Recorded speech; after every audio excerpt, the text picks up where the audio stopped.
Ela é uma estrela de 22 anos, 18 de carreira e está abrindo mão de todo o seu patrimônio por causa de uma briga com o pai e a mãe.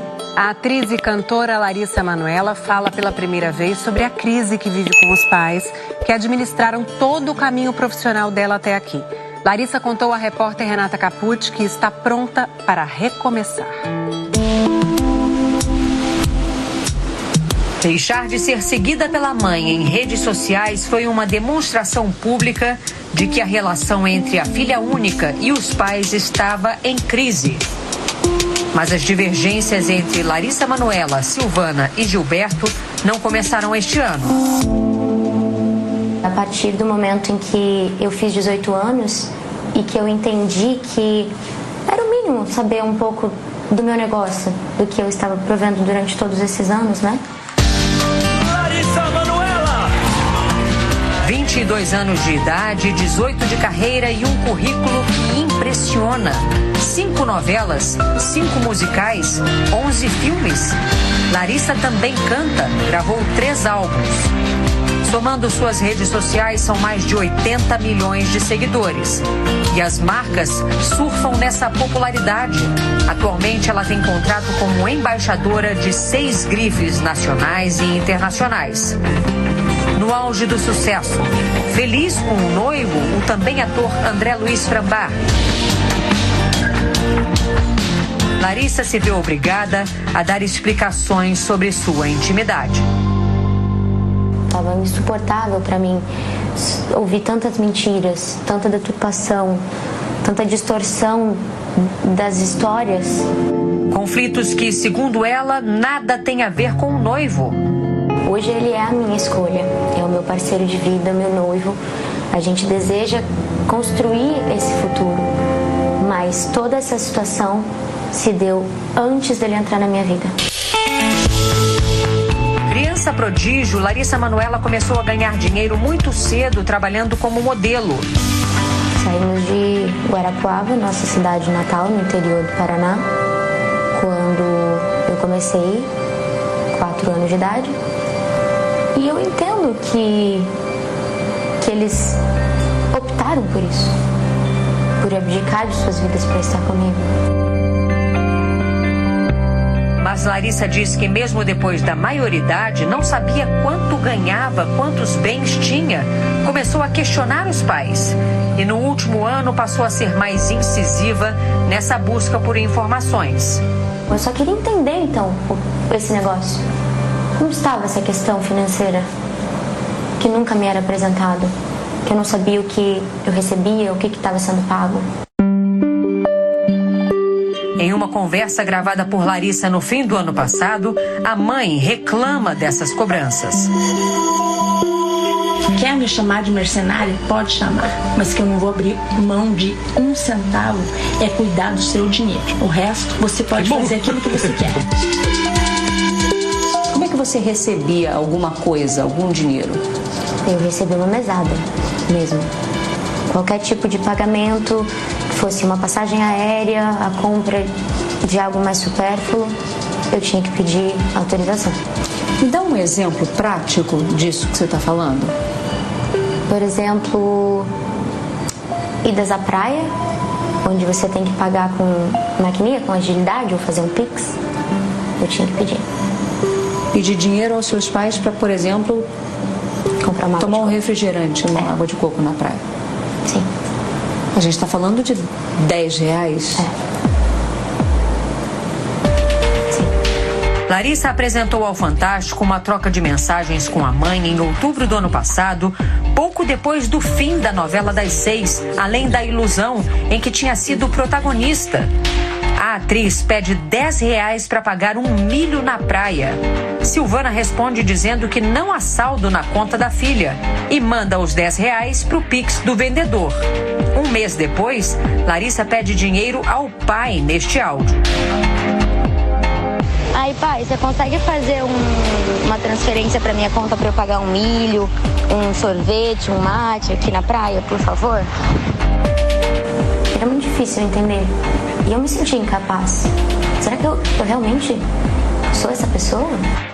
Larissa Manoela buscou então um escritório de advocacia e pediu ao contador os contratos sociais das 3 empresas das quais era sócia. A primeira, da Lari, aberta pelos pais quando ela tinha 13 anos em outubro de 2014, para gerir a carreira da filha, todos os contratos, os pagamentos. A empresa também concentra a maior parte do patrimônio adquirido ao longo da vida profissional da atriz. Nesta outra gravação, feita por Larissa no fim do ano passado, o pai e a mãe afirmam que os 3 tinham cotas iguais, de 33% nesta empresa. É tudo holding, minha filha. E a holding, ela é igual a da Lari, 33, 33, 33? Sim. Entendi. E quando eu descobri que essa porcentagem, ela não estava no papel, assim como me era alegado em conversas. Qual era? 2%. Que você tinha. E eles 98%. Exato. A segunda empresa só foi aberta em junho de 2020, quando ela tinha 19 anos. Desta vez, a empresa pertencia só a Larissa, mas uma cláusula dizia que os pais tinham plenos poderes para tomar decisões sem prévia autorização da filha.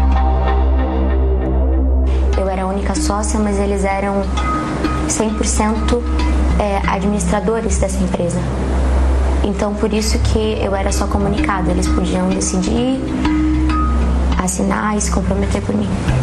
E a terceira empresa é uma holding dividida em 3 partes iguais, criada em maio do ano passado para reunir todo o patrimônio que estava na primeira empresa, o que nunca aconteceu, segundo Larissa.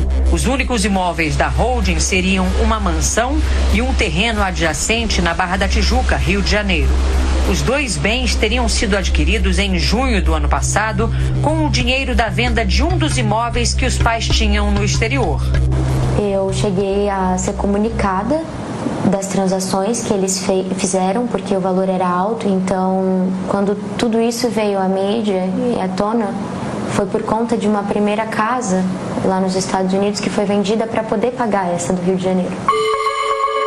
A relação foi se fragilizando, como mostra mais uma gravação feita por Larissa no início do ano. Porque eu vou ser bem sincera pra você, Larissa. Eu nunca quis nada dele. Nada. Eu vou te falar uma coisa, Larissa. Pra você,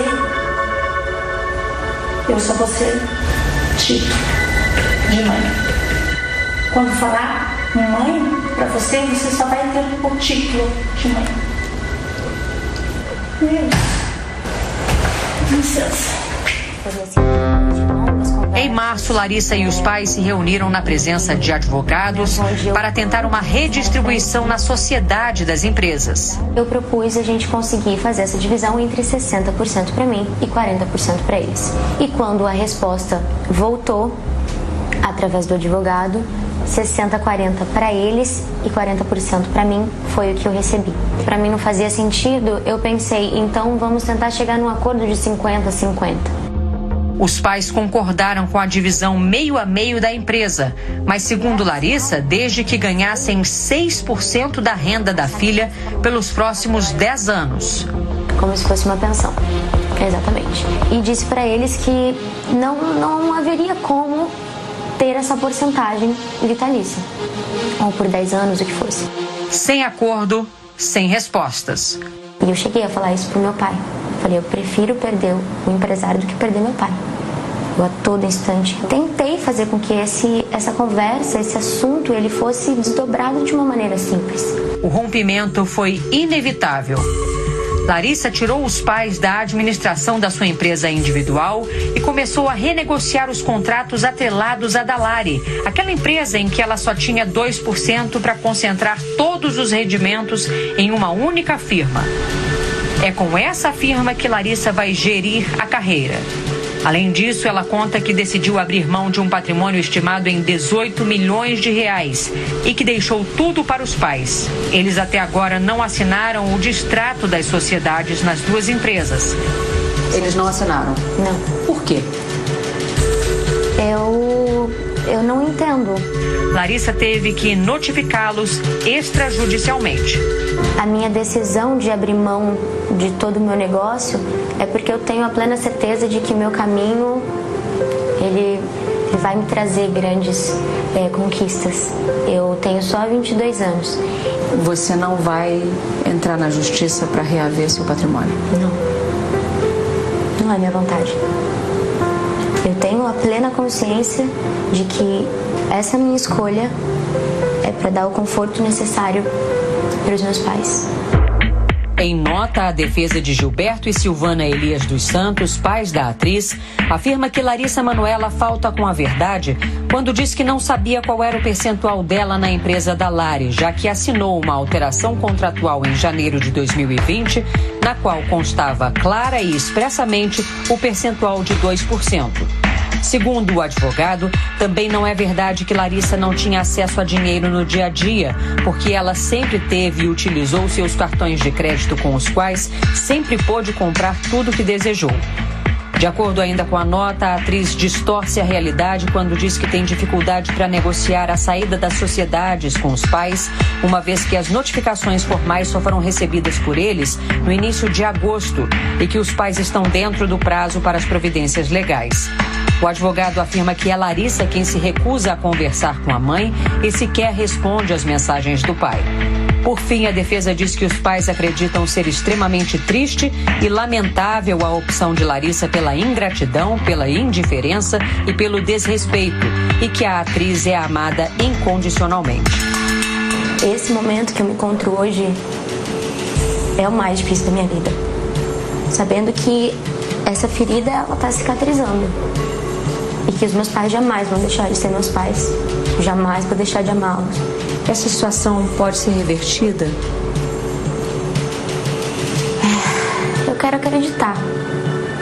Eu acho que se o meu erro for acreditar, eu vou seguir errando. O que eu posso dizer por mim é que eu tenho esperança de, no futuro, a gente poder ter uma relação que é delicada, mas que é a nossa história.